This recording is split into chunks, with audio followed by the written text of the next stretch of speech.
Good afternoon, everybody. My name is A Weapons, Mid-Lyfe Music. Shout outs to the almighty LDBC. Go to ldbcsports.com, register, make a profile, interact with the brothers and sisters of the LDBC. Also, go to shopfightfan.com where you can purchase LDBC merch. And lastly, my second home, ticketvmedia.com, is down right now due to the pandemic. But as soon as it's back up, you can get A Weapons gear, Ticket TV gear, and LDBC gear. However, you can buy the music for right now. All you have to do is either go to my Mid-Lyfe Music channel or go to my A Weapons channel on YouTube. You can put $1 in and you can get That's on Gang. You can put $1 in and you can get It Doesn't Matter. Or you can put $2 in and get both songs. If you put $5 in for the songs, not only you will get both songs, That's on Gang and It Doesn't Matter, but you'll also get parodies. You'll get all of my commercials and everything else. My pony campaign is $5. If you decide to get the Big Bang package, it's $10. For the people who put $10 in, not only you will get the songs, not only you will get the commercials, not only you will get the parodies, and not only will you be helping me with my pony campaign, but I will also send you songs that I've done from the late 80s all the way up to the current date. So I just want to just talk about, and I don't know what channel I'm going to put this on. I might just put this on the Mid-Lyfe Music channel. What I want to talk about basically is the difference between mechanical royalties and regular royalties. Now, there are two different kinds of regular royalties.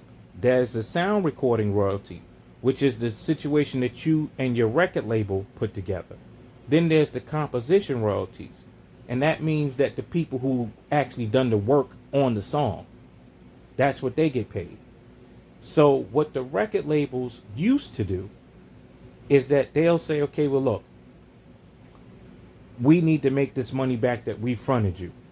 So we're going to take half your publishing, which is your copyright, your composition copyright, and your sound recording copyright. We're going to take all of that money until you pay us back. Now, the problem with that, and normally that would be a good situation or whatever, but the problem with that is that they have a hidden royalty that they're not telling you about, which is called a mechanical royalty. Now, mechanical royalty is every time that your song is being duplicated. Like, in other words, like the record place, when they press the machine to make your CD, when they press the machine to make your vinyl, or your cassette, or your 8-track, or even before then, reel to reel, when they're pressing these things, you're supposed to get paid for that. And the record labels are never telling artists that they're getting paid for that. So that's money going to them, right? But they're not adding that to the cost of what you owe them. So basically, they're relying on your publishing to make that money back. But then there are other hidden situations, which is basically taking 10% out of your total cost. And this is what keeps artists constantly in the hole with record labels. But then once internet came out, there was really no need for record distributors anymore because you can do it all online. So that cost disappeared. So they had to make another cost up. So what they decided to do at that point was downloads. But the downloads also, every time someone downloads your song, that's a reproduction of that song. So they would still have to pay you royalties. So in order to combat that cost for the record label, what they started doing at that point was the 360 deal. Now, the 360 deal is okay if you are a new artist, as long as they're taking care on their end as far as promotion and marketing.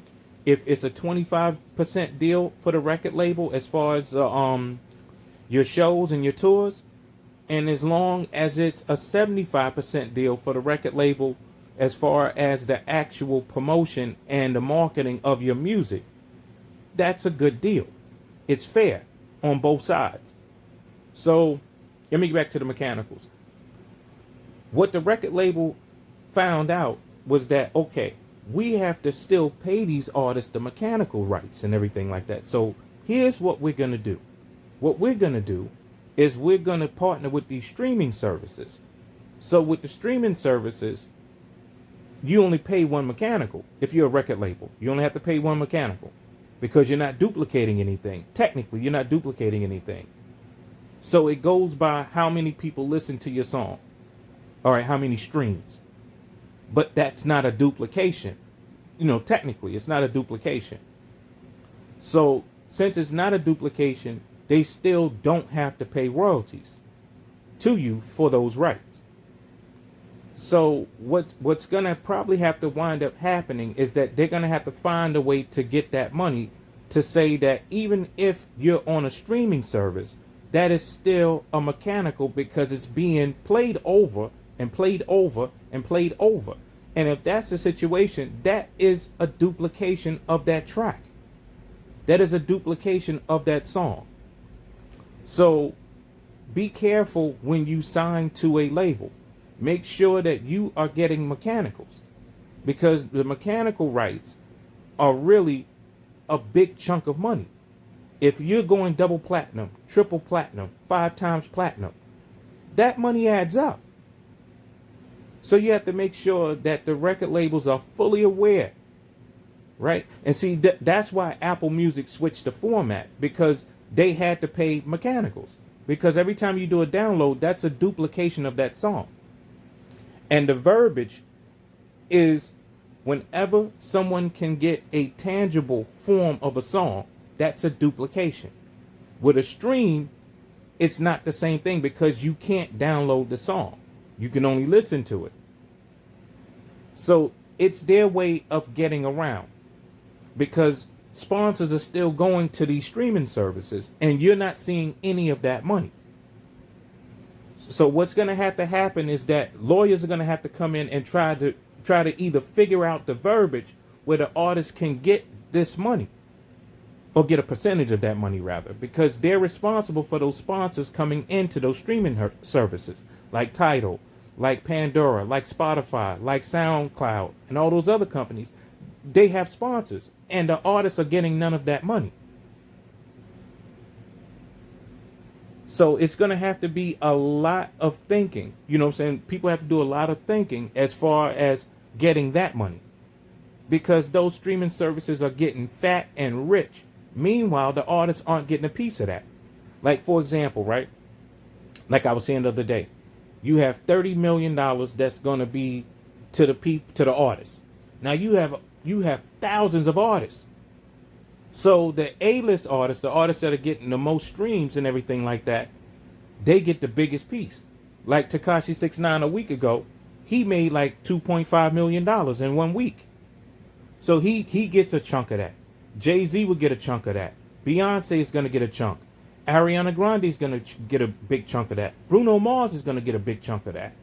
So now the rest of that money is going to be divvied between thousands of artists. So some artists, they probably make $10,000 that week or that month or whatever. Some artists will make $25,000. Some artists will make $100 that month. Some will even make $50 that month. So it's got to be a more fair playing field. If I'm on your platform, you have to promote me. There has to be a service that you provide for a fee that you promote my music so that I can have more streams. And then, like I said, there has to be a way that we're going to have to get some of that sponsor money, and we're going to have to find out technically, is someone constantly listening to your track considered a duplication? That's another thing. So all those things have to be kind of figured out.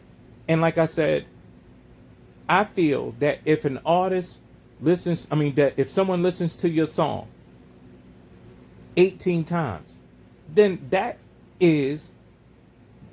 to me is a mechanical right. To me. But technically it isn't. You know what I'm saying? It isn't. And they're going to have to find a way that the artist can get paid. It's still unfair. even though it's a lot more freedom as